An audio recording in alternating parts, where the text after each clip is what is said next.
Check this out.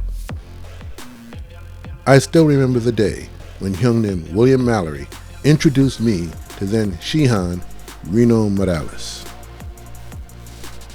Now, Master Moralez, who didn't know me from a can of paint, took me aside and gave me pointers on the form I had just run at this tournament.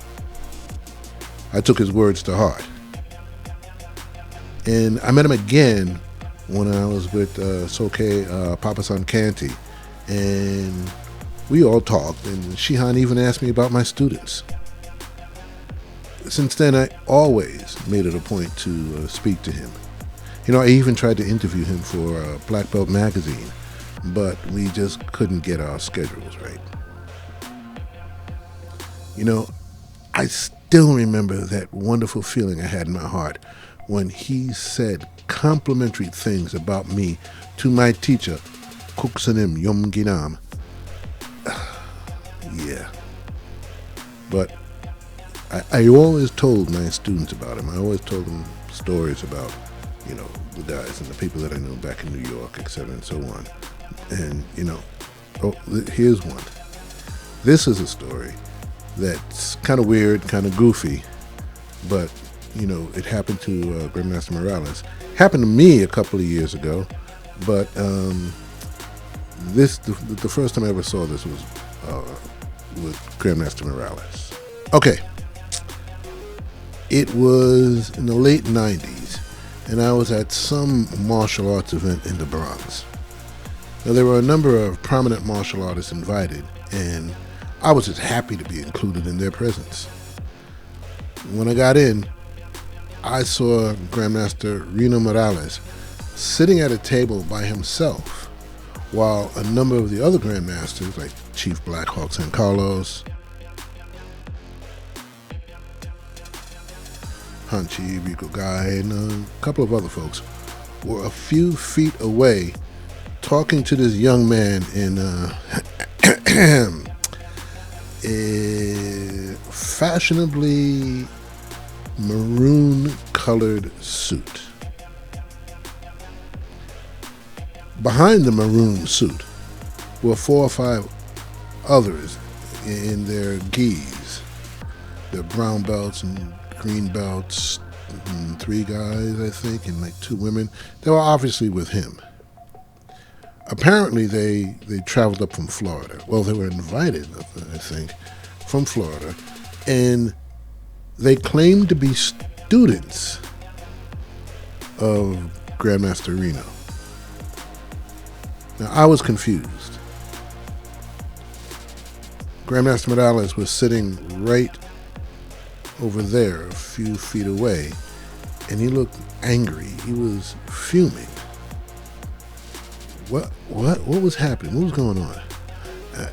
Then I looked over at Hanchi Rico Guy, and he winked at me and gave me a sly smile. I looked over at Grandmaster Blackhawk, and he put his massive hand on my shoulder as he asked the maroon, that Bugs Bunny reference is intentional. What a maroon. He asked the maroon about his training with Grandmaster Moralez. The maroon said he was one of Grandmaster Reno's top students, and that he'd been training with him in Florida for the past 15 years, etc., and so on and on and on and on and on. You know what I mean. Well, he went on like this for a couple of minutes until someone, I don't remember who, but someone asked him if he was Grandmaster Moralez' student for the last 15 years, why hadn't he greeted him or said anything to him, as he pointed back to the table, and everyone could see Grandmaster Moralez glaring at this guy.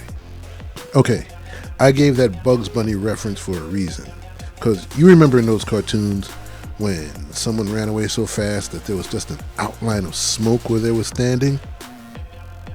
I swear that's what happened. The maroon was gone. All that was left was smoke and the unique smell of his aftershave.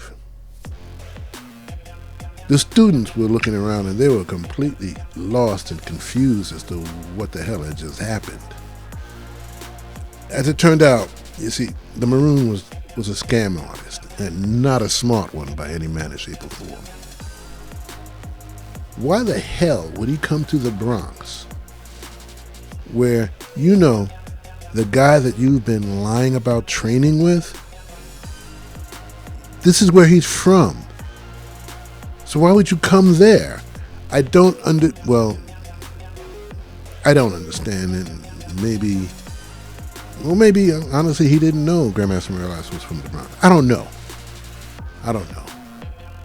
But what I do know is that under slightly different circumstances, doing that to Grandmaster Moralez, it wouldn't have been pretty. It wouldn't have been pretty at all. And like I said, for some reason, a few years back, something similar happened to me. But that story is for another time. But this is about Grandmaster Reno Moralez, a warrior of bronze and fire.